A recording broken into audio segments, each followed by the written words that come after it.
And welcome back to TL Talks Podcast. I am TL. It's good to have you. Before we get started, just a friendly reminder to like and subscribe if you like the content. Just a small free way to let me know that you enjoy what I put out and you'd like me to put out more. So appreciate that. So first segment of the day is going to be my thought of the day. Thought of the day is a term that I've heard before, but was reminded to me actually earlier today. And the term is something similar to swallow the frog or eat the frog, depending on how you look it up. But what that refers to is if you have a really hard task to do and you have your to-do list for this day of the week and you're like, okay, I have 5 things to do. One of them is going to be a pain in the ass. The rest of them aren't that hard. Swallowing the frog refers to doing the hardest thing first. Just get out of the way. So if you have 2 frogs in one day, swallow the biggest one first. So it's really good advice. For me, the way I apply that to my life is I have been putting off certain things as far as taking care of myself. With sleep apnea, need to get a new machine. That whole process is a headache. I call the VA. They tell me they need the records from Kaiser. I call Kaiser. They said that I needed to fill out an authorization form. They don't send the authorization form. Then they say it's going to take 30 days. It should take 2 hours.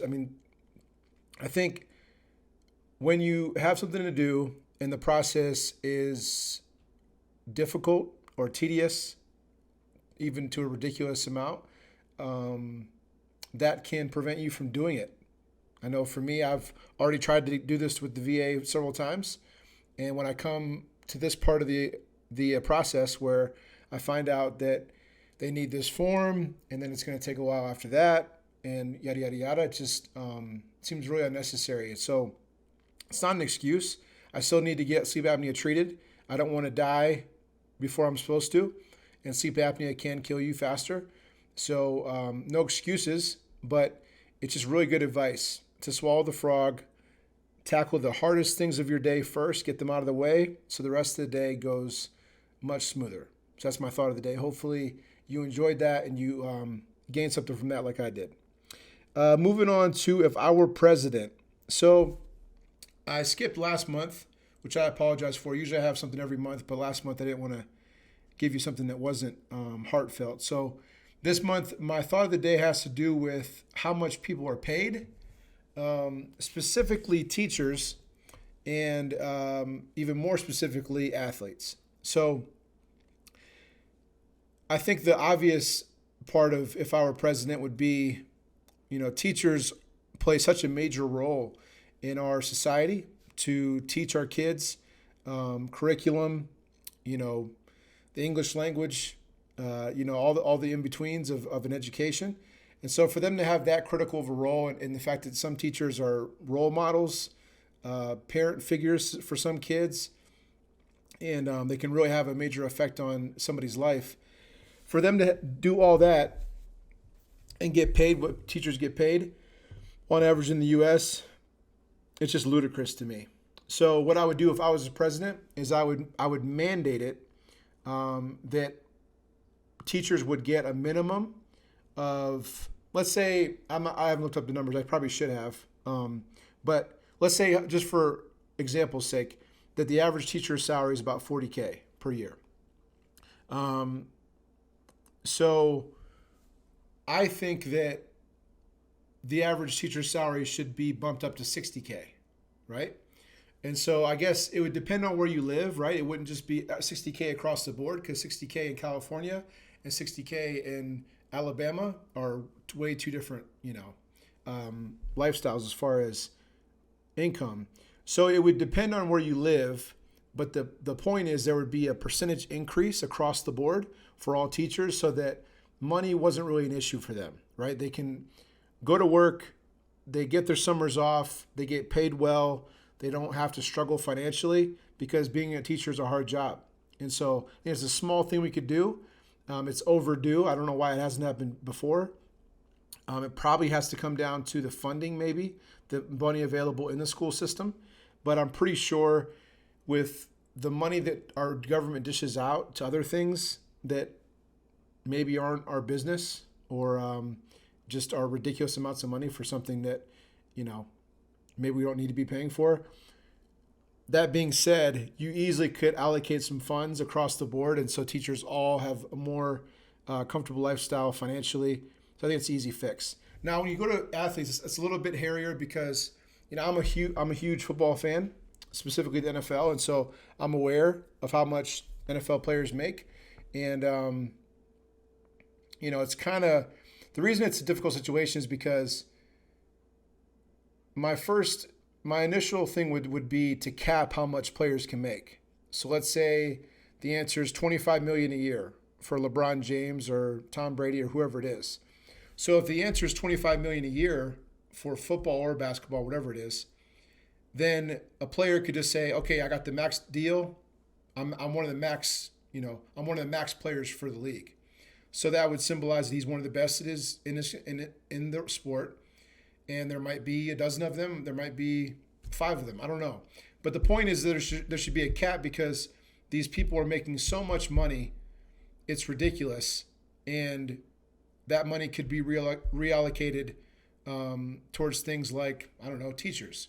So the reason that that's hairy is because the players are going to say, well, my sport, the NBA or the NFL, brings in billions of dollars per year, and since they're making that much money, I should make whatever the hell I want to make because they're just making so much money, it's ridiculous. So I think that's a fair point. I think players can't play forever, and they should make as much money as they can while they can make that. But I think there should be a cap on it. The fact that the baseball doesn't have a cap, and the fact that I just watched the Guardians play the Yankees, and the Yankees payroll was like $250 million versus $50 million for the Guardians, that's like sickening to me. Like it almost like ruins, like playoff baseball is fun to watch, and the Guardians pushing to 5 games, which is awesome. But just the fact that I know that in my head, that one team is spending 5 times what the other team is spending for their players to have guys like, is it Aaron Boone? I can't think of his name right now. The guy that hit 62 home runs this year. So like these, like when you watch the games, the Yankees would have just more home runs. Like it was pretty even. You know what I mean? It went to 5 games. Obviously it was close, but popping the bat, more home runs. They get 2 guys on base. They hit a home run. It's a 3-run homer. That was the difference. And so I think when you spend more money on all-stars, that's what you're going to get, more home runs. And so it's not fair. There's no equality in that. I don't understand why baseball is so behind, and I'm not sure why people are okay with it. So that just drives me crazy. But yeah, that's pretty much it. I know that's kind of wordy. Sorry about that. But my thought of the day is if I were president, is about teachers' pay getting raised across the board, a certain percentage, maybe athletes getting capped out and not getting paid over a certain amount. I know the rebuttal for that, but I do think it's a little bit ridiculous how much they make, some of them, and that could be allocated somewhere else like teachers. So that's it. Moving on to TLRantz. So TLRantz for this episode. Before I get into TLRantz, I want to give a shout out. I have a buddy, we'll call him a buddy, that I was in the Navy with, that has been pretty critical of my podcast, and specifically when I had a segment on about ADHD and how I feel like it's become a part of American culture, and I feel like a lot of people have it, and it's just hard for people to focus. And I think it's because we have influx of information that's just too much for the brain to handle. And I think that kind of short circuits us and just sets us off, and it just makes us hard to focus on anything.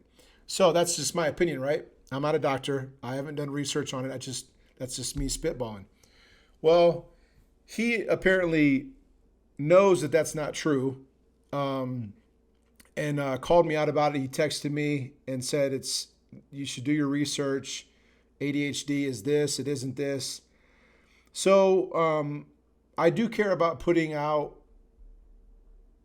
accurate information. I think my opinions are usually based in facts, but sometimes they're just opinions, and I'm open to being wrong. And so what I'm going to commit to for this, for his, since he's up in arms about this, is I'm going to do research before next month's podcast to see how wrong I was about my opinions about ADHD and how it's affected America. So stay tuned. The episode in November, I'll dig into that. I'll put it in somewhere with my segments, and we'll see, how wrong I was. And so make sure you catch that later. Moving on to TLRantz. So Rants is, TLRantz for this month is about kids. Kids is probably too general of a term. The younger generation, let's say that. Okay, so I am a 41-year-old man. I'm not around kids or young people very often. I am around them on a platform called Twitch. So Twitch is a streaming platform where people can stream themselves talking to people or playing video games or cooking. I mean, pretty much anything. As long as people tune in and, support them, they can make money off of it. Well, I'm on there fairly often because one of the games I play is called Madden. I'm a huge NFL fan. I like playing Madden. I've played it forever. And so it's one of my, biggest hobbies. So a lot of people play Madden on Twitch. And so I get on Twitch to, watch them, conversate with them and stuff. Well, a lot of people on Twitch are young people, right? So people that are 17 years old, 16, even 12, unfortunately. I wish it was 18 and up, but it's not. And so, unfortunately, I'm forced to interact with people that are that young when I don't really want to. So, of course, if you're around stuff, you're going to hear, right? You're going to hear what slang that they use, what terms that they like, what opinions they have, what they think is good music. So this stuff drives me crazy. You understand? Kids will say a term like, he's goated. That's what they say. He's goated, or he's a goat. Now, the term goat, if you didn't know, stands for greatest of all time. Greatest of all time. So, how many players would you say can say that they're the greatest of all time of anything? Maybe Michael Jordan?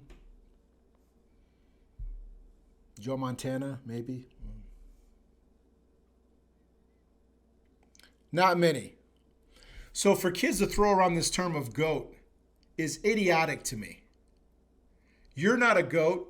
The guy you're talking about probably isn't a GOAT. I mean, think about it. If you're talking about the GOAT of Madden, right? Maybe it's Henry. Henry's a very good player, right? He's won tournaments. He's made a lot of money playing Madden. He might be the best player in the world.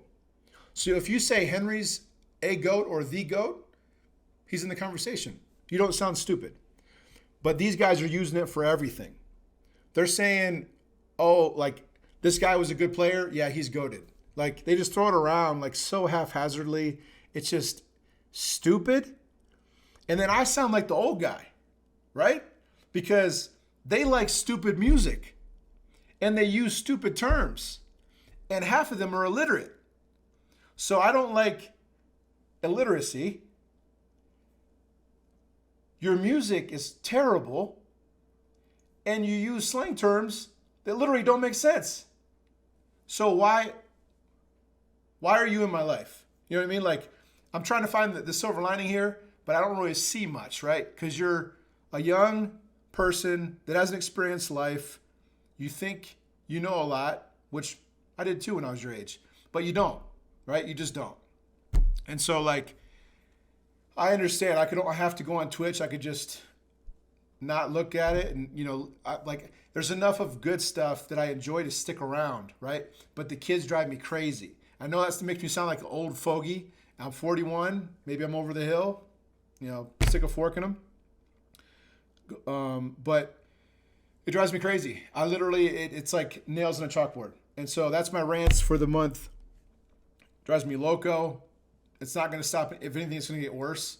And so F me, but that's my TLRantz.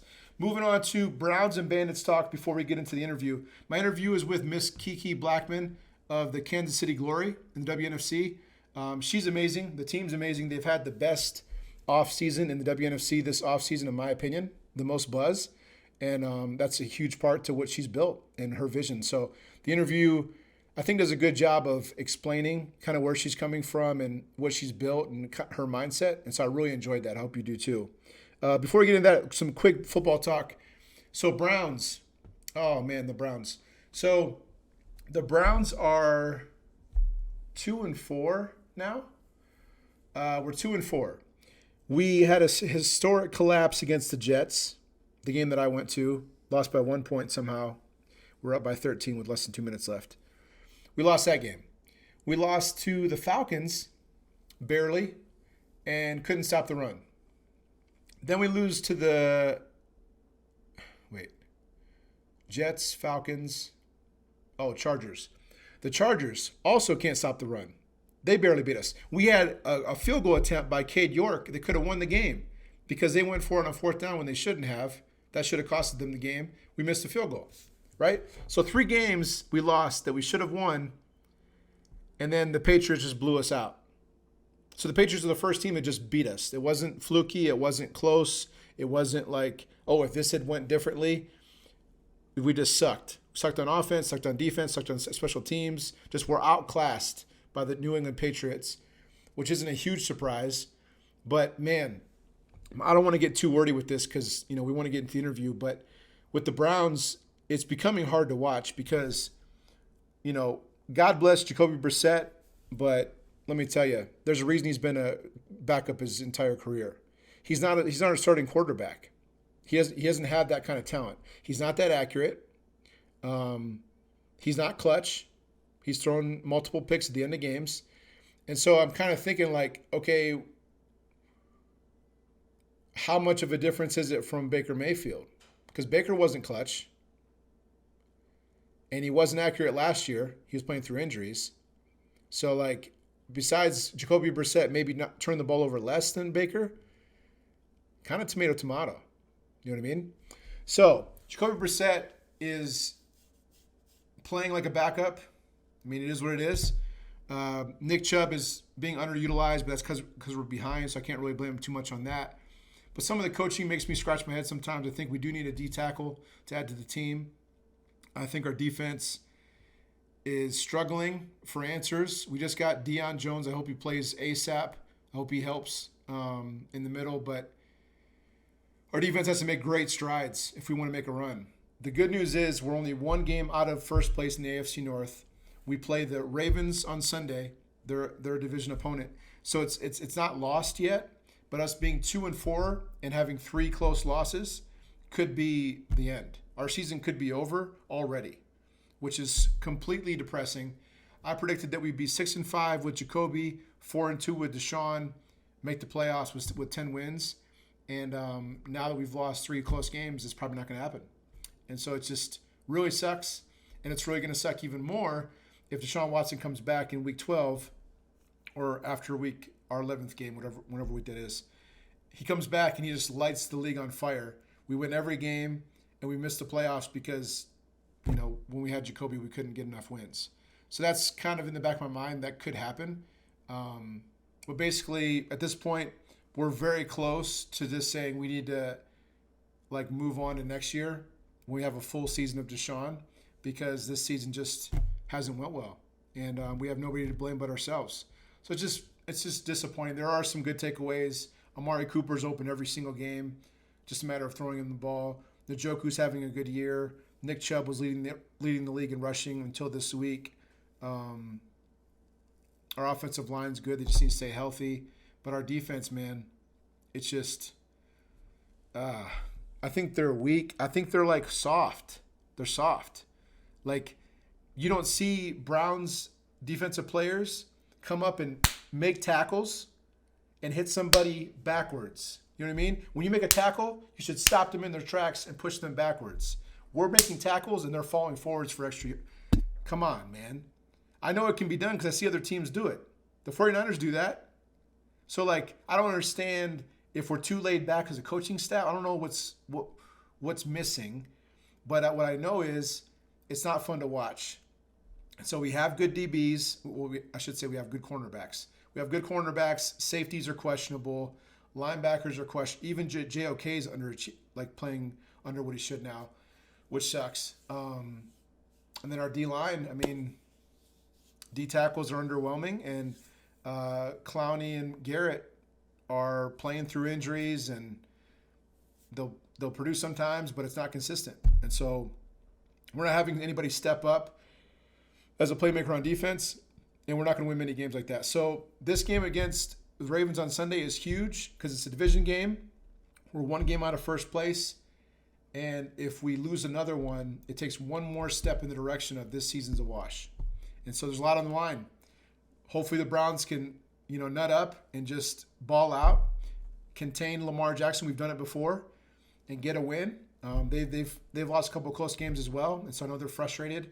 So the trend with the Ravens is they'll win most of the game, and then at the end of the game they won't be able to finish. Right? They won't be able to play a complete game. So they'll make a key error at the end, which we can relate to. We do that too. Jacoby Brissett throws picks at the end. So we're kind of similar in that way, but obviously Lamar Jackson's way better than Jacoby Brissett. So it's going to be interesting to see how it plays out. I think the Browns know how much is on the line and how close the season is to being just a wash. And so I'll be interested to see how they respond, because the last two Sundays they've been embarrassing on defense, especially against the run, against the Chargers and the Patriots. They did a little bit better job against the Patriots, but Falcons and Chargers were embarrassing. Patriots was better on the run, but then they gave up stuff in the pass. Bailey Zappi passed for over 300 yards. So that's my Browns talk. I'm a little bit behind on time, so I apologize for that. But last, the Denver Bandits, before I get into my interview, Denver Bandits have had, I think, 2 tryouts now. I've been at, I think, 2 out of 3. So we had one last Saturday, but it was kind of a private tryout because of just people that were in town. I wasn't at that one because I was busy, but I went to the other 2, and or at least one of them. And I'm stoked. I'm stoked about the new talent. I'm stoked about what I see. There's some people that we're kind of still seeing, like if they're going to play this year or not, but that's how it always is. But I can't wait. Like I said, I'm stoked about our new OC, Rashad Ray. He's amazing. I think he's going to make a huge difference. And we have a couple quarterbacks that could be joining us from other teams, and the 2 that we have in mind are both good quarterbacks. So I think we'd be in good shape with either of them, but it remains to be seen who's coming and how that all plays out. So I can't wait. I'm like a kid in a candy store. I wish I could fast forward time to February so I knew who we have and who we don't have. And quarterback's one of the only positions that really I'm concerned about, because we have enough athletes we can kind of fill in other positions, but quarterback is so important. And since we know Torrey went to Houston, the sooner we can figure that out, the better. So fingers crossed. So without further ado, let's get into the interview. My interview is with KeKe Blackmon of the Kansas City Glory, WNFC. She's amazing. I've actually never met her before in person. So this was the first time we were able to talk face to face. And so hopefully you guys enjoyed as much as I do. So here we go. 3, 2, 1.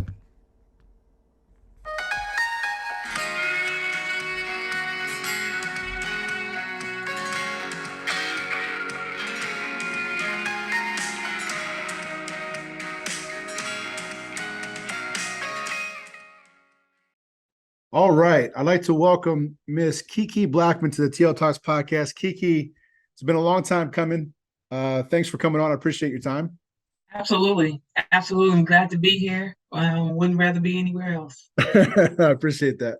So, like I said, I'm not sure if you got to check out my other interviews, but I don't want to have a strict format, but I do have somewhat of a format because I like to get to know the person first, and then get into football and, your playing background, your coaching background, and kind of a full circle of leading up to this WNFC season, which is going to be lit. So I'm not sure what you're willing to share, but anything you're willing to share, I just want to know more about you as a person, KeKe. Like I was saying before we started, I don't think we've ever met in person, but the first time I heard about you was when I was the head coach of the Mile High Blaze. CJ and Morgan were players for me. And I remember your name coming up they thought very highly of you. And I'm not sure. It's been a long time. I'm 41, so my memory's not great. But at the time, I'm not sure if the conversation was KeKe. It would be awesome if KeKe came and played with us, or KeKe to come help coach. And I'm not sure. It's been too long, but I just know that their opinion of you is very high, and that's how I first heard your name. Then obviously you fast forward, 8 to 10 years later, and now I know that you're running the Kansas City team, the WNFC. In my opinion, KeKe, this offseason, I have a pretty good pulse on women's football in general, but specifically the WNFC. In my opinion, which depends who you ask if that's a good high opinion or not, but I think that the top three teams as far as buzz go would be your Kansas City Glory, number one. I'm not kissing your ass. I'm just keeping it real.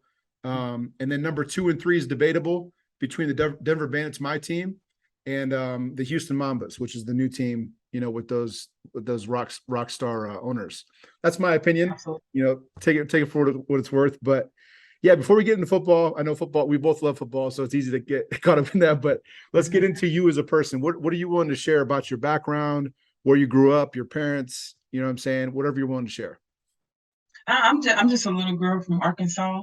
Okay. That's where my family sold their roots down there, and had a little girl back in 1974 that came out fighting from the get-go, and never ever wanted to come in last or first or second person. The second person is the first loser, right? So I just came out fighting. Since then, always have kept God first. My dad's a pastor, and my mom is a missionary. My brother is a minister. We love God, and we love Him big because we know that He's perfect and He hasn't lost anything. So for winners, of course, you want to go with the winner. And so, just grew up in Arkansas. My dad's a pastor, like I said, and we traveled a lot. And we also lived in San Diego. That's where my family lives as well. So shout out to my San Diego peeps. And then, of course, we lived in Minnesota as well. And I finally, my roots in, dug my foot in a little bit in Portland, Oregon. That's where I started my eighth grade. Um, uh, that's where I started eighth grade in Portland, Oregon. And then, of course, went through Portland, went to Arizona, played basketball for Lynn Larson. Then after that, I went on to play for Virginia Commonwealth University. And basketball is my first love. That's my first baby.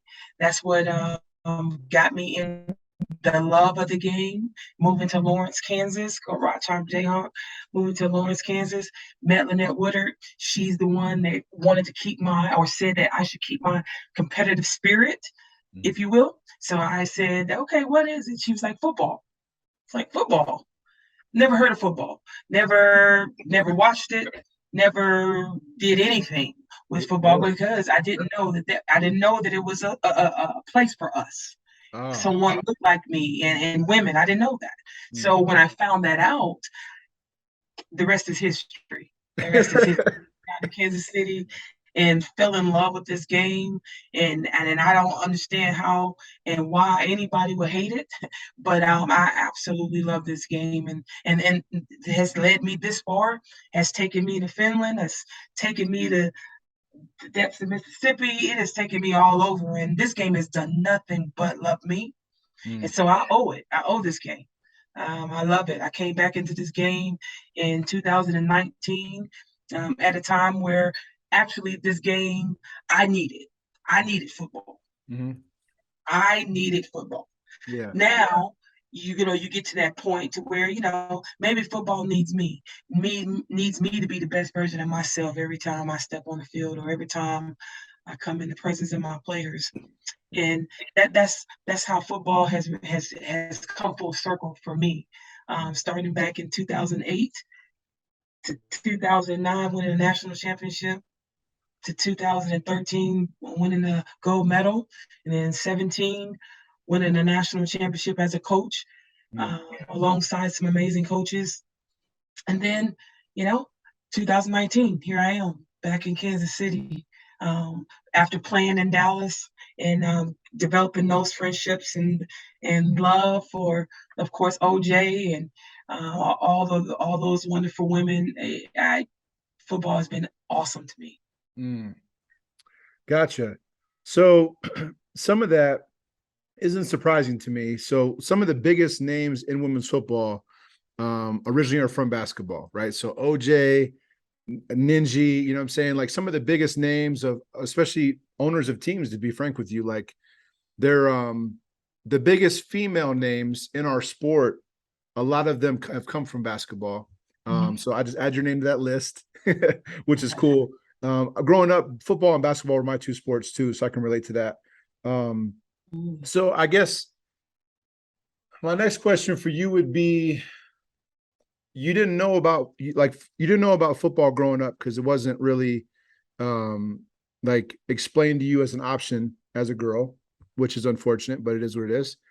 And then you stumbled across it eventually in your life. What age were you at when you had the pleasure of running into women's football? 26. 26. Okay. 26 years old. Yes. That's when you found out about it, or you started playing, or both? Both. Okay. Found out about it, start playing it, all in that same time frame. Okay. And who you were talking about different places you've lived. It sounds like you moved around a lot until Portland, and you kind of stayed at Portland for a while. That was the first time you kind of stayed still for a while. Where's the different places you played football? Because I'm a timeline guy, so I'm trying to figure out.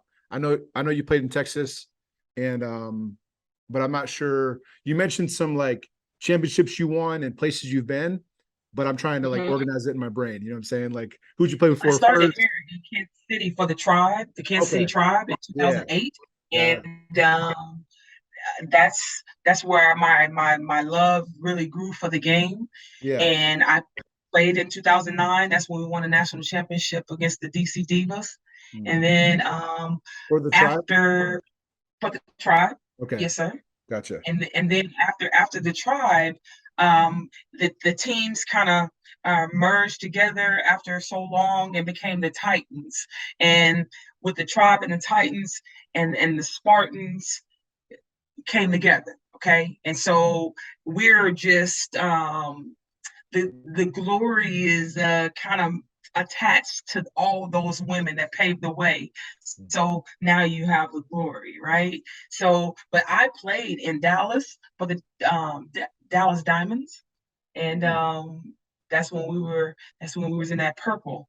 And so in 2013, that's when we went to the we won a gold medal, and then we also went to the national championship against San Diego, against Chicago, which was a very good team at the time. Ran the defense on that side, and they did the same thing in Finland as well. So that year, I mean, they were Coach Konecki won like 3 rings that year. So playing on all those teams, playing on Team USA, each team taught me something different. It gave me a piece of football that otherwise I wouldn't have had if I hadn't gone through those steps. Like Kansas City, I tell people that my coach, Coach Ed Williams, taught me how to play hard. He taught me how to play hard. Terry, you know what I mean? Like grind it out. And then I go to Dallas, and Coach Hughes, he teach me how to play smarter. Hey, you already a dog. You already got that fight. So here's how you do it easy and still work hard and being smart about it. And so, absolutely. And then when I went to, when I played for Team USA, I was put on the defensive side of the ball. Had to learn it in like 2 weeks because I found out that that's where I would be, and so I had to figure it out in like 2 weeks. And hey, I went and ended up making that roster, which was one of the happiest times of my life to know that you're best in the world when you're going to represent your country. That was big for me. So, when you first started playing, what position did you play? Left tackle. Left tackle, okay. When I first came into the league, let me back up. I was a fullback when I first came into the league and started playing. But then when I got to the Tribe, it was like the line was where it was at. So that was the only spot, because every other spot they had one of the best running backs in the nation at the time. So I Quarterback. wasn't gonna go there, Right. and I wasn't a receiver. So the line was it for me, and I made that my home. From a guard to tackle. I haven't played center, but I played both guard and tackle. And then I kind of found my niche for that left tackle.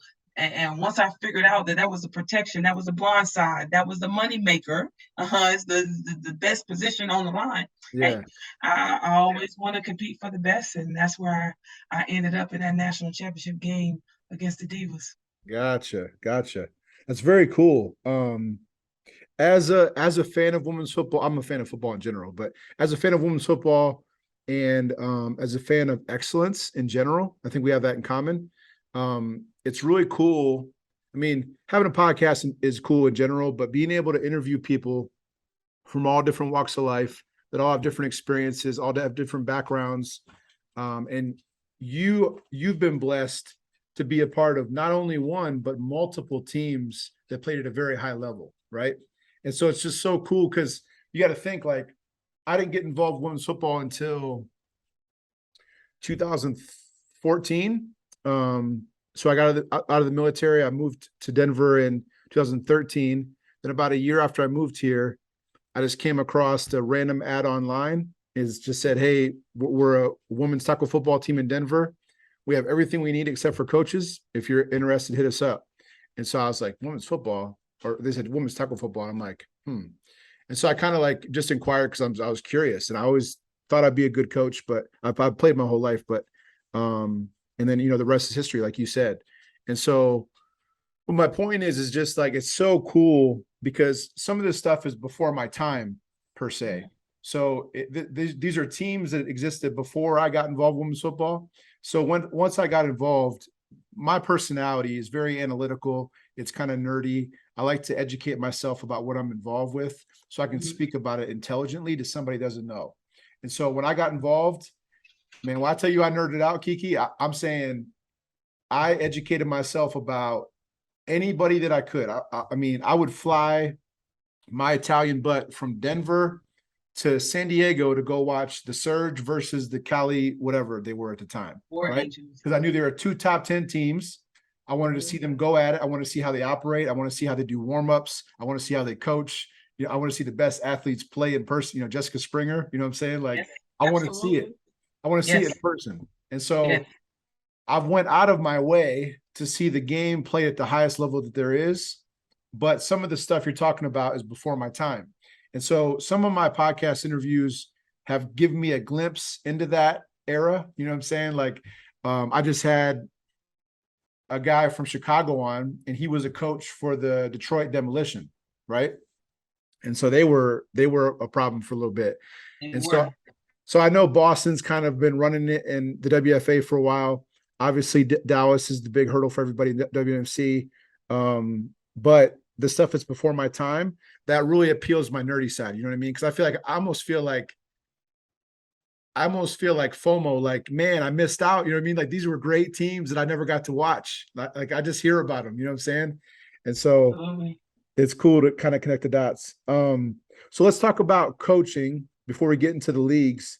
So how did you transition from playing to coaching? And what, like, how long ago was that? And how did it happen naturally? Did somebody say, "Hey, KeKe, I think you should," I don't know, like fill in the blanks for me. When I came back to football, I started in 2019. When I came back, it was more about being an ambassador to the game and just being there for the team. And so when the coach that was coaching for the Titans at the time, he approached me and said that I think that you should take this over. And like anything, I take 24 hours to think about what I need to do and make sure my emotions are intact, good or bad. So I never want to make a decision. So I waited 24 hours to think about it and ponder on it. And, it took some more talking to, but I decided, hey, why not me? Why not me? Take this over and leave football better than I found it, right? Mm. And at the time, like I told you, I needed football. I needed something in my life at that moment that was going to that continue to light that fire Mm. and keep those emotions on a high, if you Yeah. will. And football did it. It lit me up instantly because I saw where, like I say, where the people and the young women wanted to learn. Mm. They wanted to learn. They were eager to understand what outside containment was. They were eager to learn those things. And so, hey, I wanted to teach them, and that's how I got back into football in general, Mm. starting off. So uh, just being on that field just lit something in me at the Gotcha. time. Yeah, I'm kind of spoiled because when I started coaching, I came across that random ad online in Denver. And so my introduction to coaching was women's football, right? So I don't know anything different. So I got spoiled because, as you know, you just kind of spoke to that. In women's football, you have less egos and more people that just want to do it correctly, right? So when you separate egos from the equation, now you don't have men that think that they're the greatest or don't need to be coached. They have all the answers. You have women that want to know how to do it correctly, and all they want is instruction. And so now that breaks down barriers that shouldn't be there for coaching. And especially if you're a volunteer coach and you're just giving up your time and you're not getting paid, it better not be stressful. You know what I'm saying? Like, or Right. not that stressful. You know what I'm saying? Like, it should be enjoyable. You know what I mean? Like, I love football. We love football. This shouldn't be about drama or like just, dumb stuff. And so since that's how I started coaching, I've been spoiled because that's kind of all I've did. I've dabbled a little bit with semi-pro men's, but like, you know, women's football is awesome for a lot of different reasons. But one of them, from a coaching perspective, we are so spoiled to have players, and not all, there's some people that have egos and stuff and entitlement, but like most players just want to do it correctly Mhm. and they make it so easy to coach. And so, I mean, talk about like the easy street to falling in love with coaching. You know what I'm saying? So now for me, it's just bridging the gap between, you know, I'm Terry Lister, who's been playing football my whole life. Just because you play football doesn't mean you're going to be a good coach. I think I'm a decent coach, but trying to bridge that gap of being the best version of myself. And that's not just football, that's just life. But like, trying to be better than I was yesterday, be a better coach than I was last year. You know what I'm saying? Like, just learning, like trying to evolve as a person. And I think we have that in common. And I'm glad that you told me you grew up in the church, because I'm gonna try to watch my language in this interview. And so thanks for the heads up on that. Now I want you to be you. You don't have to worry about anything. I like people to be themselves, so Yeah, I can get to decide whether I want to deal with you or not. I think that is so important. I don't want you to be no one else. I don't yeah, want anybody to be anybody else but them. Be real, because that's your authentic, genuine self.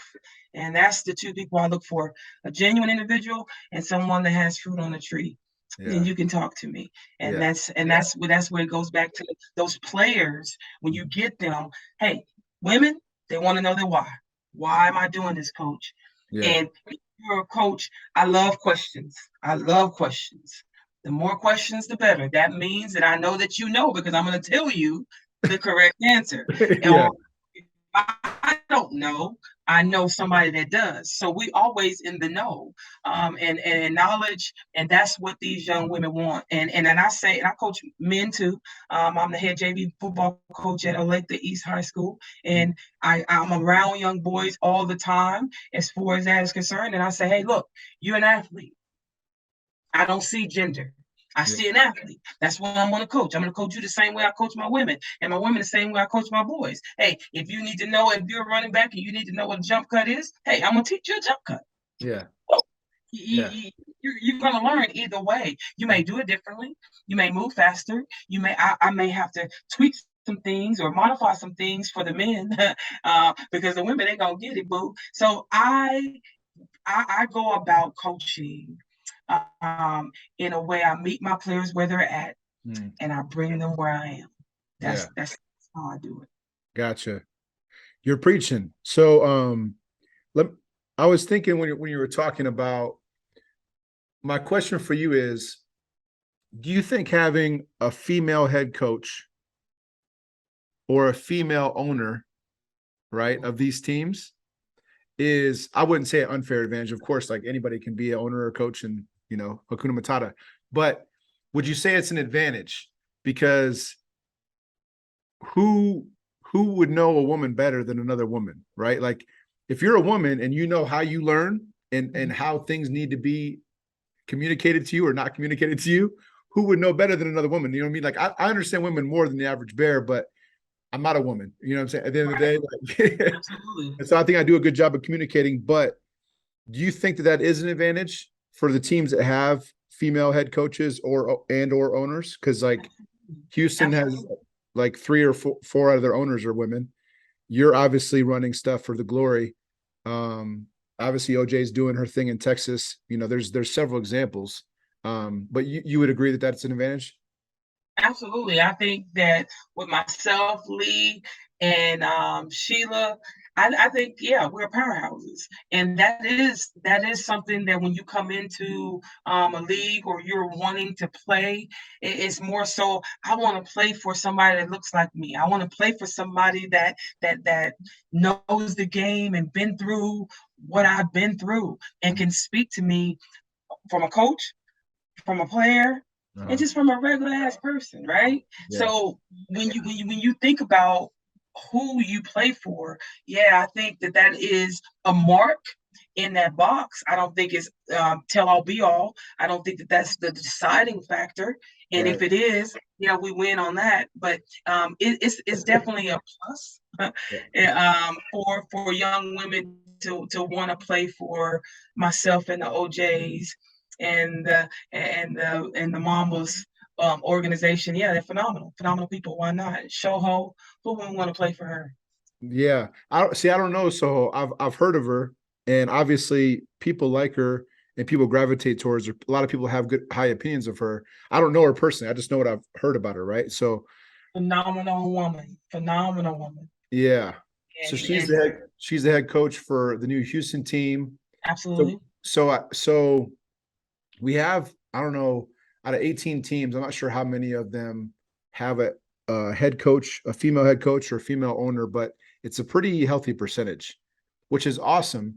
I think the only thing that I wouldn't say worries me, but the only thing that I would caution teams about with that is it's kind of like you don't want to make decisions like for a popularity contest, right? So you don't want to like hire a female head coach just because you want a female head coach. You want to find a female head coach that's like, or a female that's ready to be a head coach, right? So that it makes sense. You know what I'm saying? Like you don't want to just fill in spots because it looks nice. Like, oh yeah, we're pro. Absolutely. You know what I'm saying? There's a So, chemistry. yeah, There's a chemistry, there's a culture that you must fit in. There's a glory way, which we call it. There's a glory way standard. yeah, If you don't meet that, I'm still gonna see you in the mall and wave at you. It's just that you're not a good fit for this culture, and that is so important because chemistry, if it's off, what happens? It yeah, blows up. So yeah, you have to really be strategic about who you bring in and let around your players and in your organization because they're just not the right fit. mhm, And you can't fit puzzle pieces. What person to get puzzle pieces and take another puzzle and put it in this box and give you the box and his picture on it. It's right, it's not gonna fit. right, It's just not. So you have to make sure when you're bringing people into your organization, it's just not anybody. for So sure, for yeah. sure, and especially like it's tough with semi-pro football because Um, I mean, I'm not trying to say it's not professional football, but like eventually you want to get pairs played, and we still have progress to be made, right? So I call it semi-pro football, but when you have people that are paying to play, and we have coaches that are volunteering their time, it's kind of hard, right? Because you're trying to find the best people suited for the job, but when you're asking for volunteer coaches, good luck, right? Like hopefully you have some connects and some really good coaches that are going to be down to join your cause. But if you're just out there just looking, that's tough, man. Like you have a Right. coach that's a male or a female. They might come in, they know football. How much do they know football, right? Do they know it well enough to teach it? Are they a good person? Are they going to cause drama within your team? Are they going to cause division? There's always different layers, right? It's not just as simple like, oh, Susie Q, yeah, you're hired. What a post route is. All right, welcome to the team. You know what I'm saying? Like there has to be a bigger, Right. a better process than just what's on the surface. I So just let's, happen to be lucky enough to work at a high school to yeah, where most of my staff coach with me at Olathe East. uh, So they just, fell in love with the glory, and the rest was history as far as that is concerned. oh, And that's so that's why I have the coaching staff that I have. But also, I've went out and talked to different individuals that have a passion for this game because I believe we are professional. The money, whether you get paid or not, that doesn't value the professionalism, right? right. It is priceless to me. And so if you are volunteering your time, that to me speaks volumes. Yeah. Because if you can volunteer your time, Mm-hmm. then you will show work for it.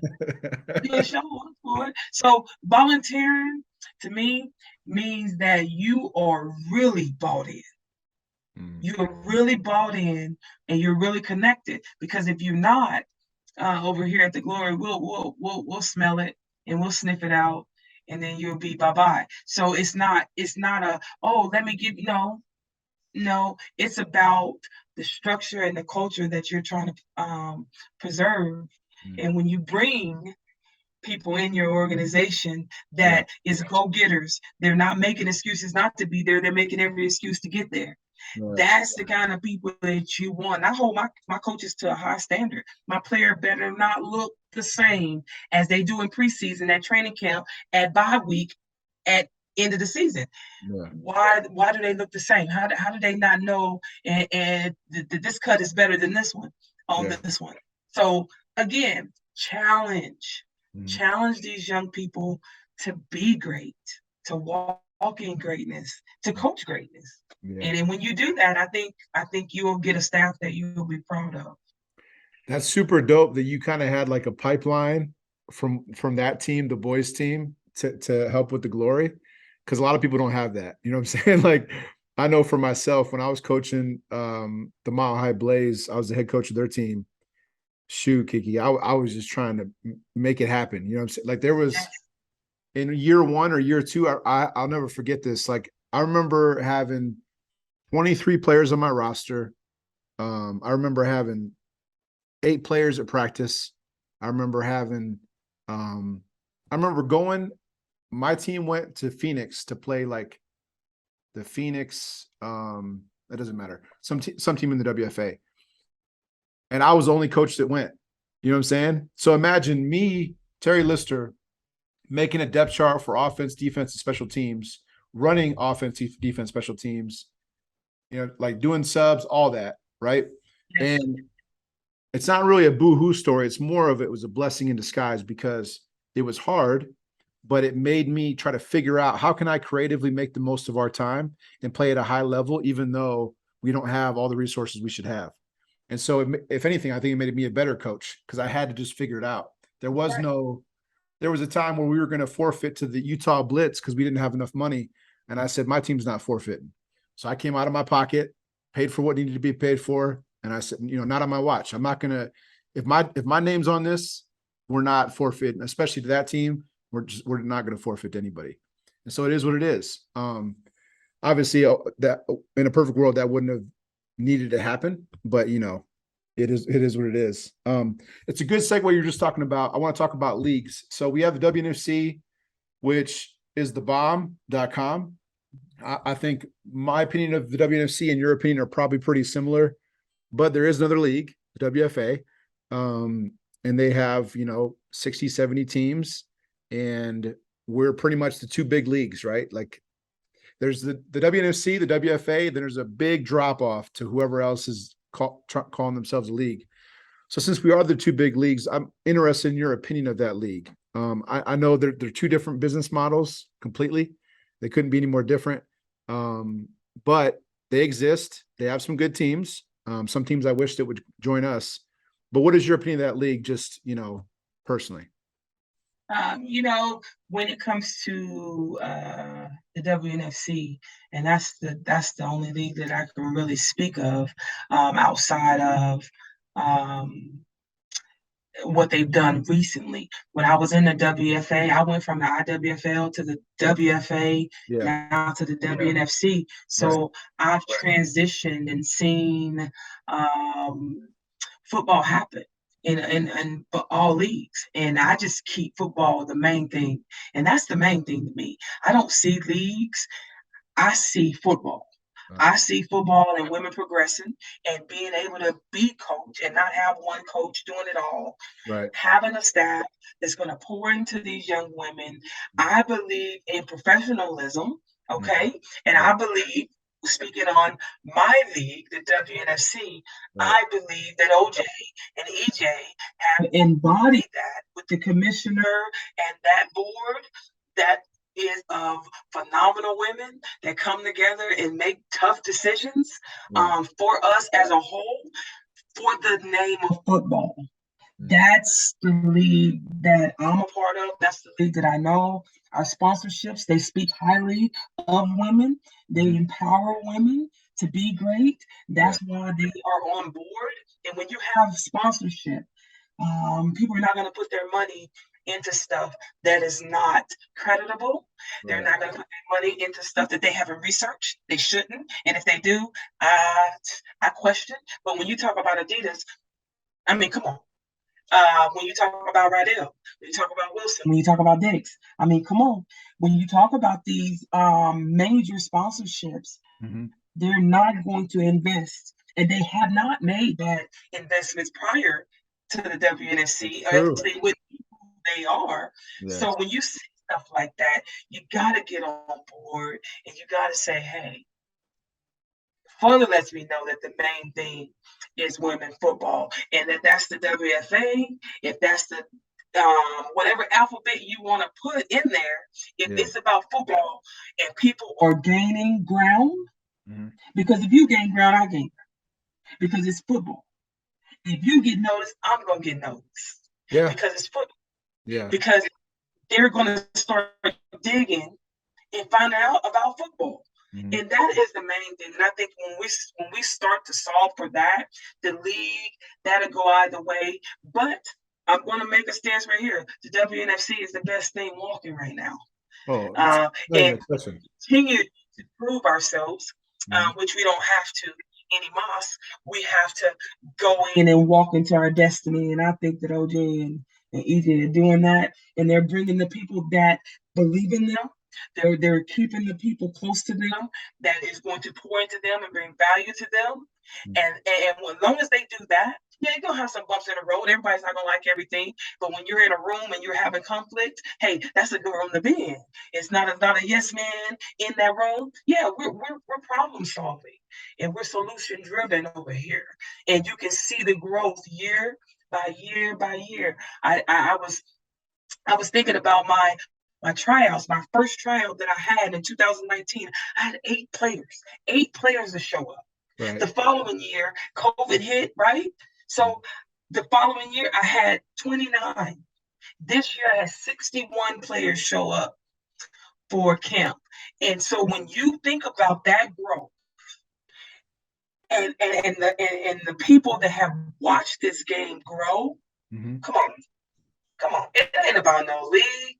It's about football and the development of football and empowering women and having this platform. WNFC, their platform is huge. Their platform is solid, and it's getting better and better every single day because we are working at it.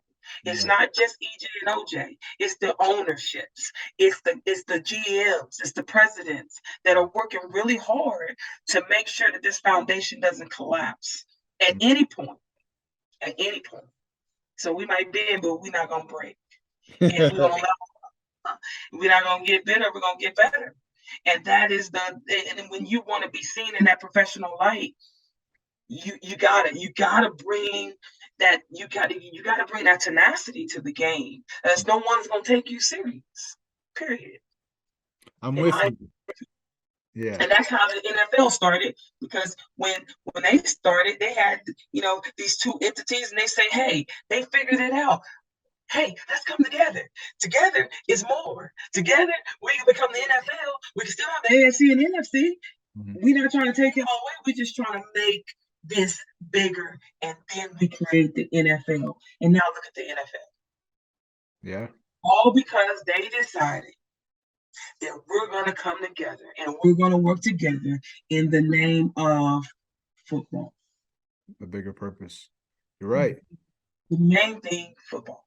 Yeah. If you repeat that, I don't know where we go wrong. You ain't wrong. So my next two questions are: first, how many players or coaches or just anybody that has joined the Glory have you had to dismiss since you started, out of curiosity? A lot? How many I had to dismiss? Yeah. I didn't have to dismiss anybody. When you have a vibe and you are the vibe and you don't vibe with it, you walk away on your own. It's a very awareness type of deal. Yeah. That I don't fit here. I don't belong here. I'm the only negative Nancy in the bunch. And I haven't had many. And like I said, and you know what? By the time that I know that they're gone, my team has already addressed it. Because again, that culture, it doesn't allow it to get to me. It doesn't allow it to get higher than what it needs to be, because it's smothered out at the beginning. Because we sniff it out, we smell it, we detect it, we address it. Hey, we part ways. So we don't have to do nothing. You haven't had to dismiss anybody. No, not me personally going up and say, hey, you're done. I'm telling you, they will ghost me. They will not say anything, because I tell you, that vibe is so strong and it's so heavy of positivity. They just can't. Family. Yeah. Forget about me. I love you. So if you come to me talking about you, you're not forgetting about you, boo. Right. And that's how we feel over here. So we're not even going to entertain it. The culture and the Glory way is that I'm not even going to know what you're going to talk about, because I'm not going to talk to you about it. Okay. The minute you started not talking about football, I stopped listening. Gotcha. That's fair. What has been, KeKe, what's been the hardest thing for you from year one until now? What's been the hardest thing for you to implement the standard that you're aspiring to be, right? So whether that's beating Texas or completely professional, whatever, you know what I mean? You're not going to be perfect on day one. So like going from day one till now, what has been the hardest thing about trying to set that culture and follow through for you personally? Or it hasn't been hard? I wouldn't say necessarily hard. Yeah. I would just say the grind, because hard it's always going to be hard. Life is always, it's going to get harder and harder and harder and harder and harder. Okay, so if you're waiting on the easy bus to come, you might as well get up and start walking in another direction, because it's never going to come. It's just how we deal with hard that makes us and separate us from everybody else. We just deal with it. And we learn to deal with it. And that's how we think on the outside that hard becomes easier. No, it doesn't. And so I have just learned how to deal with hard. The calls before practices, like, I'm not going to come. We don't accept those. And I don't answer those. And if you don't show up for practice, then you're not going to be able to be a part of this team, because we show up for practice here. Okay? It's just those cultures is kind of, especially when you have the newbies coming in and they probably have never played or never been a part of a team or an organization, and knows the importance of showing up. Like when I first came back to the game and I came back coaching, one of my players said, "Coach, are you going to the game?" Going to the game. I didn't understand that question. Am I going to the game? So you're used to coaches not going to the game? I don't know. I don't know. I'm not about that life. Yeah. So I am about when it comes to the most difficult challenges, is just keeping them interested and helping them understand that this game is growing and you deserve to be a part of it. Mm. And for them having that passion like I do, I think that that's the hardest battle for me personally to Mm. fight, because I love this game and I want everybody to love it. Mm. Gotcha. Fair enough. So speaking of hard, KeKe, let's talk about Texas Elite Spartans because you've had the pleasure of playing them several times. Most recently last season, I think. Did you play a home and away with them regular season?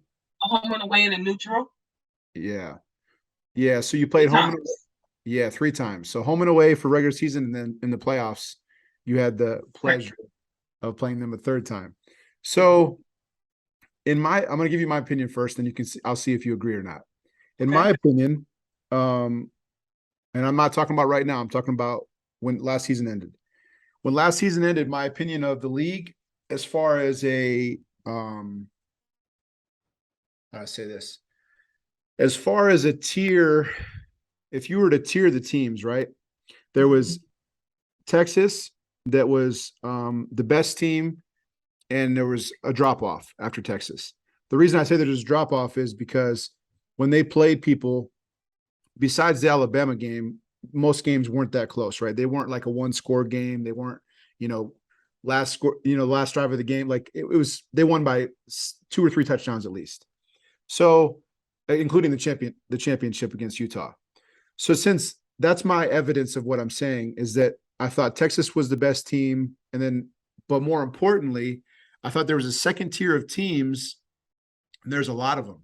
I think there was 7 or 8 that were in the second tier below Texas, but those second tier of teams were all competitive with each other, and any of those teams could make the leap to bridge the gap to Texas if they're growing, like you said, at the right rate, and they have the right culture, and they're recruiting more athlete, like all the stuff that you need to do to bridge that gap. So in my opinion, that second tier was Utah, San Diego, Las Vegas, Denver, Kansas City, Mississippi, Atlanta, and Washington. Those are my 8 teams. Okay, you still with me? Still So, with you. yep. So tier 2 is those 8 teams, and any of those 8 teams can make the leap to beat Texas. Now, will that take 1 year, 3 years, 5? I don't know what the answer is. What I know is that it's possible. I know that Texas bleeds red just like we do. I know that Texas has a great team, great coaching, and money coming in, which not everybody can say that. So they have some things going for them, but they're humans like we are, and all of us can bridge that gap. So it's a matter of who is going to bridge that gap. So that's my opinion, right? I have Texas above everybody, and there's 8 teams that are all pretty close to each other that can bridge that gap, but whether or not they do remains to be seen. So let's start there.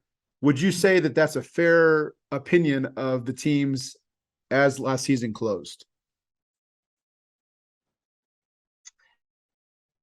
I mean, it's fair to say, and until one of us knock them off, yeah. Right. That's. I mean, it's goes back to my statement when I say don't get bitter, get better.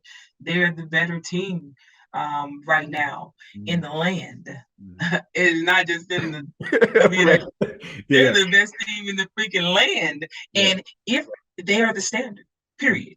Whether you want to agree with it or not, they're the standard. So that's where everybody's trying to get. You ain't trying to stay here underneath Dallas. No, you're trying to get where Dallas is. And so when you see what Dallas does, and I have the absolute pleasure of those being some of my babies. I played with some of them. I've been in their lives for years, and Yeah. they work hard. They work hard. They just don't wake up and stretch and say, I want to be a football player today. They actually become obsessed with the game. Yeah. That's what they do. And that's the difference to bridge that gap. become obsessed with the game, study the game, learn the game, explore the game. Like you went from coast to coast just to see Jessica Springer, just to see the Surge do what they do. Yeah. That's what this game is all about. And we can sit here and we can look at Dallas and we can say this, that, and the third about them. But at the end of the day, that's who we coming for. That's who you got to beat. In Yeah. Kansas City, we had to beat Dallas within Dallas, and then come out, and then that's how it always has been for us. And we accept the challenge. We accept the challenge. Like we say, we get better. We don't get bitter. And I think that that's what we're doing. We're getting better. And if you wanna beat Dallas, period, you got to get better, and you can't make mistakes, because that's what they do. They capitalize on people's mistakes, and they exploit you. It's not really something that they're doing spectacular that any other team hasn't done. But Right. when it came to Utah and they run a triple option, they knew that with their eyes closed. You can tell by play. Yeah. They couldn't get anything. Right. So it's just a matter of building your standard and challenging your players. If you want to have that championship mindset, you just can't wake up on Wednesday and stretch your arms and say, I want to be a football player today, not playing against the likes of Dallas and the Denvers and Utahs and the Rebellions. You can't do that because they're bringing in athletes. They're understanding the game. They're smart. They're not just those couch potatoes that sit around and think that they're going to come out and play anymore. It's just not that type of party, period. Yeah, and I have to correct myself. I actually forgot to add Alabama in that list, and they're definitely in that list. So there's actually 9 teams. They're that fired for a yeah, reason. yeah.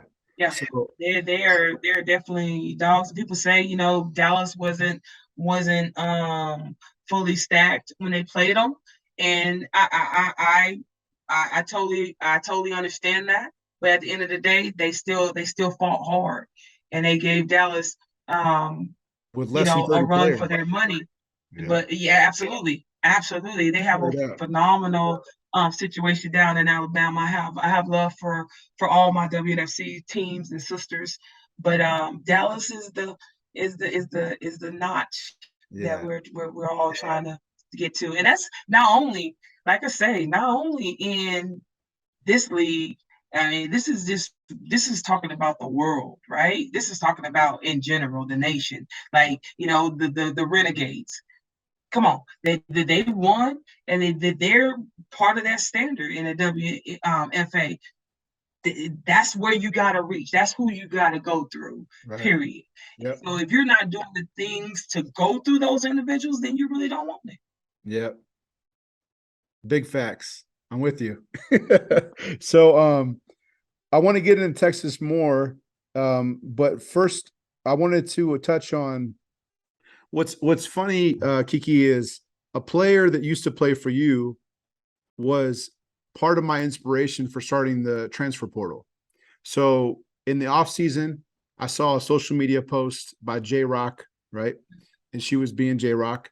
And so she did what she did, but she like kind of made this announcement, like, I'm a free agent. You know what I mean? Let me know what offers you want to make me, if you want to fly me here. Yeah. Like she's acting like she's Terrell Owens.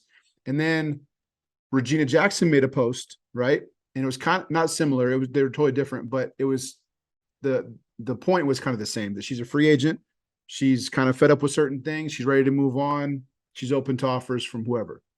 So those two things happened. I saw those two posts, and then my wheels started turning. And I'm thinking to myself, wouldn't it be cool if our game had a transfer portal that's free of charge, no money, nobody's paying nothing. It's free, right? It's just for the love of the game. It's to help players find the right teams for them, right?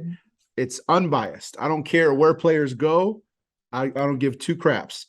But what I do care about is players having an avenue to find the right team for them based on their needs, right? So whether whatever each player is different. They all want different things, but I think it's unfortunate that the game never had that before. The game never had some kind of vessel to help them figure it out. They kind of just maybe made a post or maybe talked to their friend, or you know what I'm saying? Like there was no organization of it. There was no centralized location for players to see, first of all, what teams are even out there. There's a spreadsheet that tells you every single team, there's 92 of them in the nation. They're broken down by states. You can look up, there's 3 in your state. Okay, that's a good place to start. Now you know if you can relocate or not relocate, and all the stuff that the portal shows you. It lets players be recruited, which they deserve that as athletes to be recruited, first of all. But then also, I try to break it down to putting all the information out there so you have all the facts in front of you. There's nothing hidden. There's no Wizard of Oz stuff going on. You know that this player can or cannot relocate, and I just spell it out for you. Then it's on you to hit up your boy and say, yeah, give me your information, please. I'd love to pursue her. And then, you know what I'm saying? It is what it is. So I think it's funny that J-Rock, even though she handled it very poorly, in my opinion, she was part of my inspiration for starting a transfer portal. And I think it's went pretty well so far. I know you're going to have a biased opinion because you've had a lot of players that picked your team, but what do you think of it so far? Is there anything that you would change or you wish it was a little bit different, or you think we should keep it the way it is and it's just good? I just love more announcements, more engagement because I love it. I mean, I just want more. But it has, like you said, it is about football, and it's Yeah. about another platform that these professional athletes can go in and market themselves Yeah. to other teams and be marketable and be able to continue their careers because that's what it's all about. And having that success that you've had in it, I know I've been in there. I know I've contacted several players in that portal, and it has been very helpful and rewarding, even if it's a no. Oh, I cool. still have met this phenomenal individual, and again, I only want football to be the forefront. And if you're going somewhere to be happy and play, Mhm. let's go. Let's Yeah. go. Keep doing that. I'm not glory only. I'm football. I'm football, and I love my team, and I'm Yeah. a rock with my team, and Yeah. that portal has been absolutely phenomenal, in Uh, my opinion. I In my appreciate that. Yeah. No, I really tried to. I kind of got caught up with personal stuff for a while. I'm a real estate agent and the life got in the way. So I felt bad because it took me longer to update the team list. You know what I'm saying? It like preferably I'd be able to update stuff every week. You know what I'm saying? But Mhm. just there's 24 hours in a day. And so I kind of got behind on that. But I think we've been able to put out post pretty frequently, whether it's just a post about a team recruiting for players, Mhm. or it's a free agent announcement, or it's a announcement of where they're going to be going. We try to mix it up with different stuff, so it's always different. But I think we've done a pretty good job of staying pretty active, and so I mean, so far so good. I wish. I think for me, it's not about me. First of all, it's about the game and players getting what they need. But I wish that the leagues had bought in more.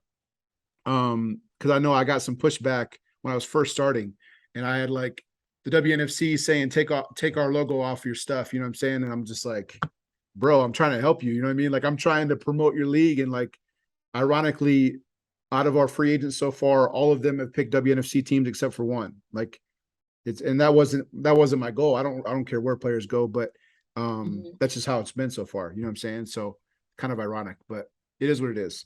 Um, moving on to we'll have a couple of things left. I appreciate your time. So Kansas City Absolutely. Titans and the Tribe. So I'm a little bit familiar with them because when I was coaching the other team, I played against the Titans, and they're a very good team. That was back when Katie Sowers was still playing, Mhm. and I've heard about the Tribe and how good they were. But I guess my one nosy question for you, KeKe, is since the Titans folded and the glory was created, we know that in semi-pro football, this happens often, right? There's teams that fold, teams that are created in the same city. You know what I mean? Like a different name, different owners. It happens often, unfortunately. It's just part Absolutely. of our game. So I guess my nosy question for you is, was that like cordial? Was there hard feelings? Was it a breakup? You know what I mean? Like, was it messy, or was it pretty, like, I know you're not really a messy person in general. You're a positive person, but I feel like it's kind of inevitable, you know what I mean, with a team folding and a team being created.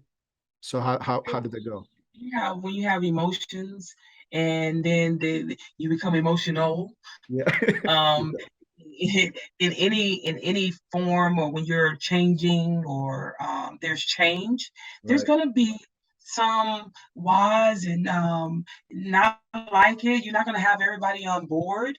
I didn't have like horrible pushback or hear through the grapevine. I my ears just probably never fell on it, but I'm sure that there was some hard feelings about the switching leagues. That was an issue at first, because when I first took the head coaching role, I that was one of my first acts. I needed 8 coaches. I wasn't going to take it if I didn't have at least 8 coaches, Yeah. and I wasn't going to be the head coach of this team if I wasn't in the WNFC.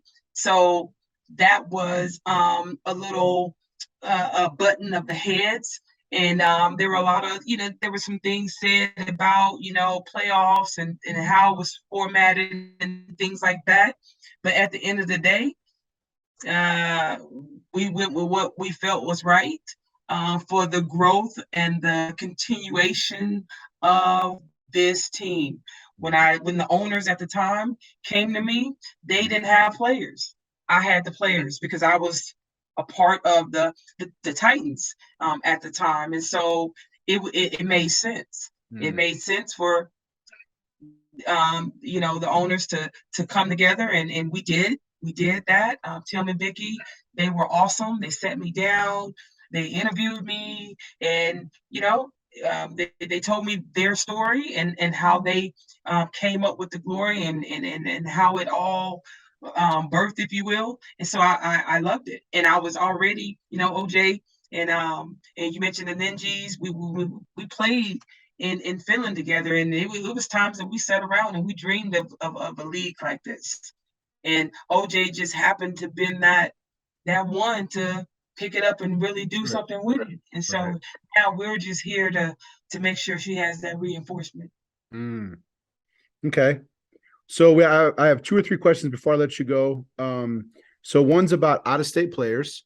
Okay. Mhm. And I'm being nosy, so forgive me. Um, I'm curious about recruiting rules in the WNFC. And the third one is the recruiting. Oh, and your money tree. Okay. So uh so we're gonna go out of state players first. The Denver Bandits had uh the Denver Bandits had about around 10 out of state players last season. We had about 6 players that were international players, right? So that was a first for us. The first time in our history that we had crazy numbers. We started the season with 50, 60 players, 35 plus at practice. All that was new to us, but thank the Lord, because Yeah. you Great know problem. you know that you can't expect to prepare and beat teams like Utah and all those teams I just told you about in tier two, let alone Texas, if you don't have those basics. If you aren't going 11v11 in practice, if you aren't able to go against Scout O and Scout D, just basics. You know what I mean? This isn't rocket science. Absolutely. So Absolutely. we had those luxuries for the first time in our franchise last season, but I find the out of state player thing to be unique, and I'm very interested in how other teams do it. Right. So I know that Texas has out of state players, and some other teams I know that do, but that's new for us. So I'm curious, and you don't have to share it if you don't want to, but how do you decide how to handle that, and what's going to be the minimum, or what's going to be required of them if they're not living in Kansas City? You know what I mean? What do you think is Absolutely. reasonable? Absolutely. So with each of my players that are out of town or out of the country, Yeah. you sit down to them and you get their schedule and you see what works and how you can bring the majority of them in all at the same time. When you do that, then that's when you plan your practices. I wouldn't say around them, but around them, and making sure that they're getting those reps while they're here. Now we have Zooms during the week, so Tuesday is defense, and then Wednesday is your position. So you'll meet with the O line, will meet, or the running backs, they'll meet. So you're always in that know, and then Thursdays is offense. So Tuesdays we hook up with special teams as well. So we continuously are in front of their faces and helping them learn our system and learn our way. So when they come, it's kind of like that smooth transition right into practice, so to speak. So we are very connected with them throughout the week and know their schedule, know when they'll be in town, know when, our travel coordinator hooks up with them, understands their schedule, plug their glory buddy in, whether they meet them and take them to practice. So we just have a structure for our out of towners for when they do come in and when they're not with us.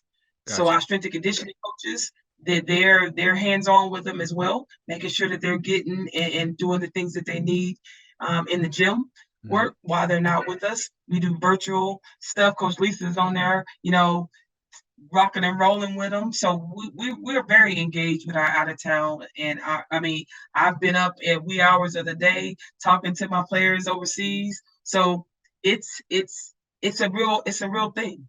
It's a real thing. Gotcha. So I guess the last two questions you can kind of put them together. So the reason I'm asking about recruiting rules is because what I've been told, and I'm just like a coach for the Bandits. What I do for my team is I break down film of opponents.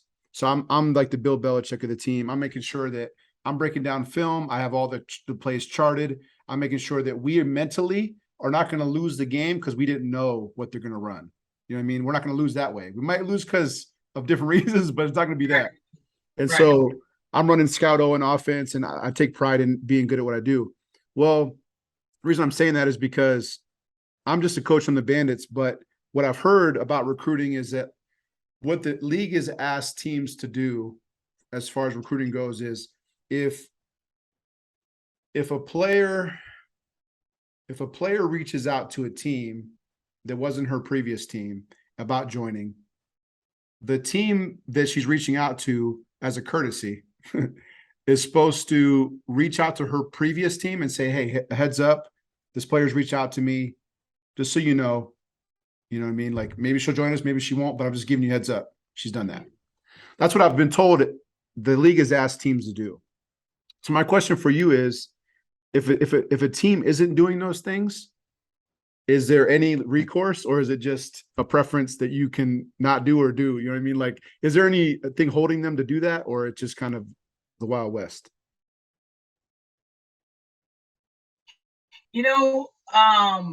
Honestly, when I came into this and this recruiting thing, I came through the portal.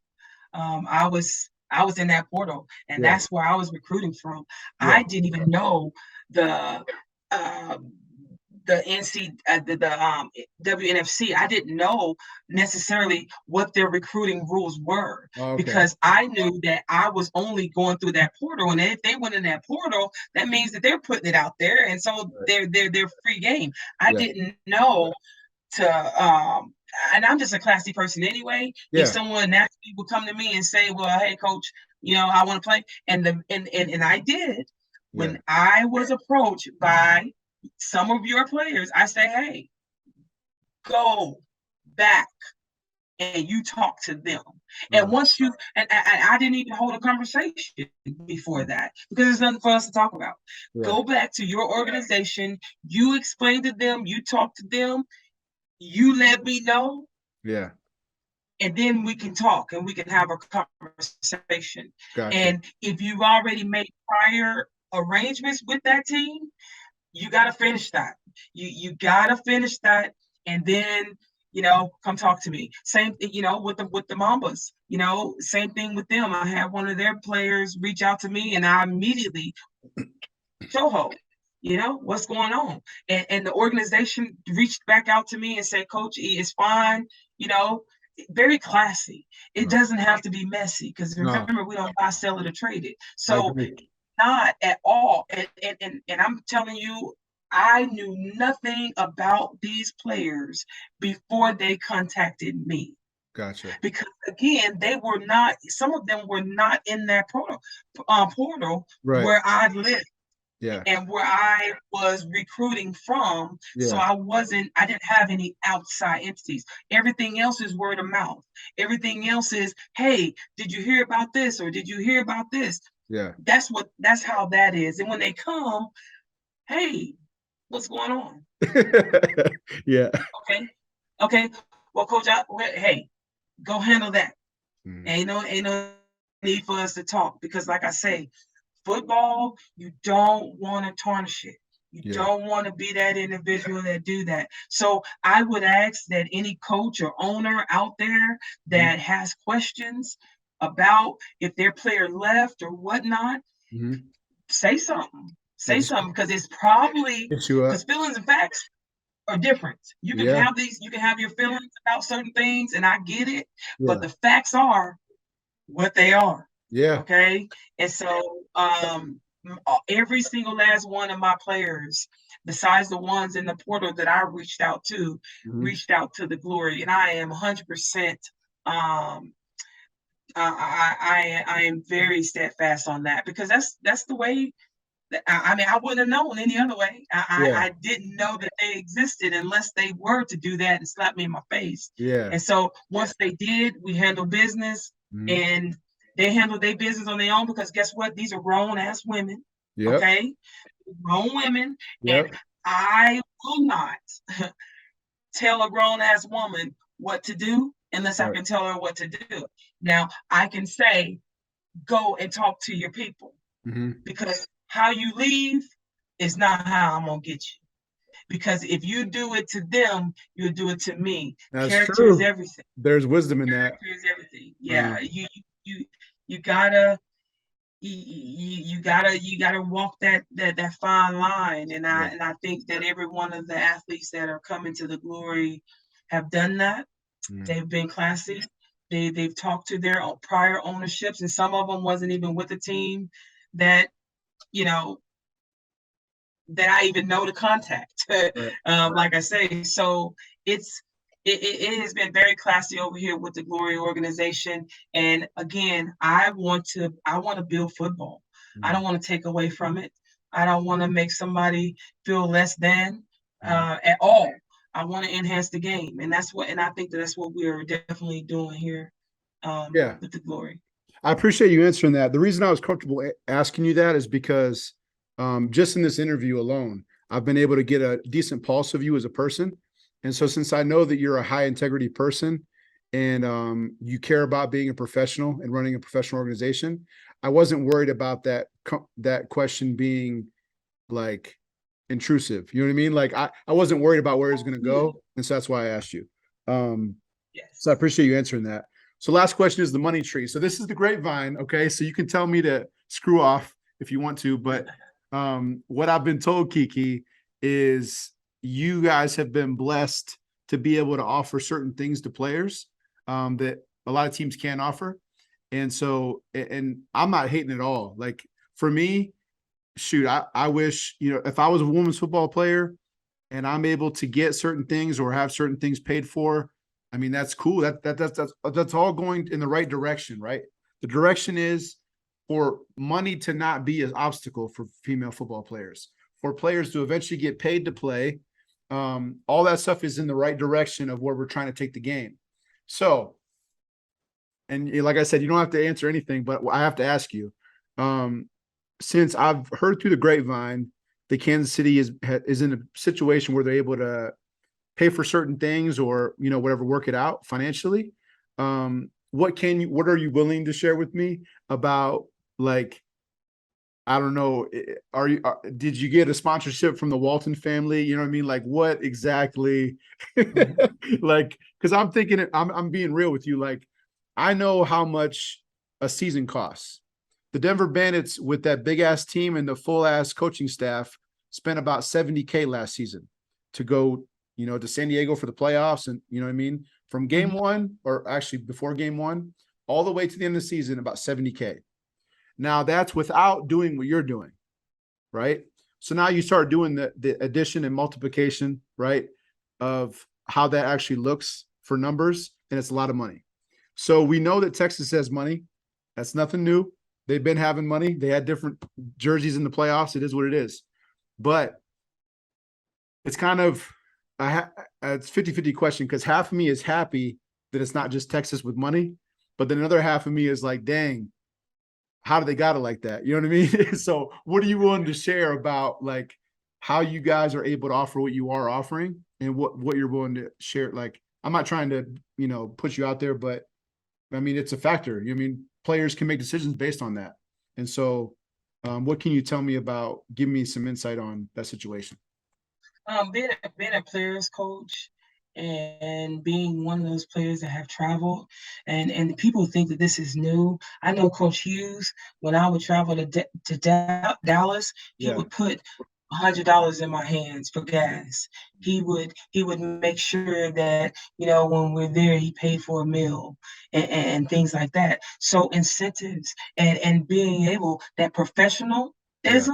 Yeah. Okay? When you go out and you say, hey, I got this great player, or I got players that work hard. And it's not just for out of town players. It's not just for just one player or individual. Right. It's for my whole entire squad. Right. That's what that's the notch. But face it, there are players that deserves Yeah. incentives. There are players that have worked hard Yeah. in this game, I and agree. it's time to start to recognize that. And if Yeah. you don't, as an individual, understand your worth and what you can bring immediately to a team, Right. and if a team can't understand that and go out and work hard to get those sponsorships and marketing, sell yourself, say, hey, this is what we got coming to this city. This is what we need. And like you say, 75K, having a budget. When we first started in this league, and back in the day, they could get away with $38,000, $40,000, and that was pushing it, because we didn't have to travel as far. We weren't going to Utah for games. We weren't going to San Diego for games. We wasn't doing that then. Right. Now the budget is much greater, right? And so when you talk about players and those individuals that people want to see, they'll step up to the plate and they'll say, hey, I want to see Kansas City grow. I want to see your vision, your mission, empowering women to be the best version of themselves, and that's what we do. That's what we do. And if you're that dog that want to come in and show your worth, everybody's got to prove it. We just not over here in Kansas City giving out money. We not a money bank. Don't get that twisted. We're not thousands of dollars and nothing like that. You gotta get here. You gotta pay for your helmet. I mean, we're very transparent. We work. Okay, we work to raise funds just like Dallas do. Nothing is given to Dallas. Dallas fundraise. They bust their tail. They require from their players to do. I mean, to have sponsorship package to go and market yourself. So it's not all Kansas City is just giving. No, no, no, no, no, no, no, no. Yeah. We give resources for them to be able to pull from those different pockets. My job, for instance, Select Quote, they're phenomenal to me. And people want to give to good things, and they want to give to good people. And when you want your team to be successful, then you just spread the pot around. That's all. It's nothing that we're doing spectacular and offering, like I said, thousands of dollars. It's not that, at all. So please please don't put out there in the world that we're giving players thousands of dollars or hundreds of dollars to come in here, because that's not what we're doing. Gotcha. Fair enough. Well, thank you for answering all my nosy questions. Most of those weren't too hot seat for you, so it was hopefully not too painful. But No. it's been it's been awesome to have you on, KeKe. Like I said, now I feel like I know you, which is a pleasure from my side. And so hopefully we'll be able to meet each other in person sometime. But I mean, in the conclusion, I'm stoked, man. Like you guys, like the offseason, like I said, you guys have the biggest buzz in the league. So you guys having the offseason you've had and being able to grow your team and your organization, like us all trying to catch up to Texas, I mean, that's what it's about. You know what I'm saying? Like we're not complacent. You're not complacent. I might be a little bit jealous that you're offering players stuff we can't offer, but it's all about the game and the progression of women's football. And so that's more important than anything. You know what I mean? Like, of course I want my team to win, but at the end of the day, it's bigger than that. So yeah, we're just following Denver's lead, I mean, coming in, with some of the players that went to Denver last year and over Kansas City, Denver was offering stuff that we couldn't.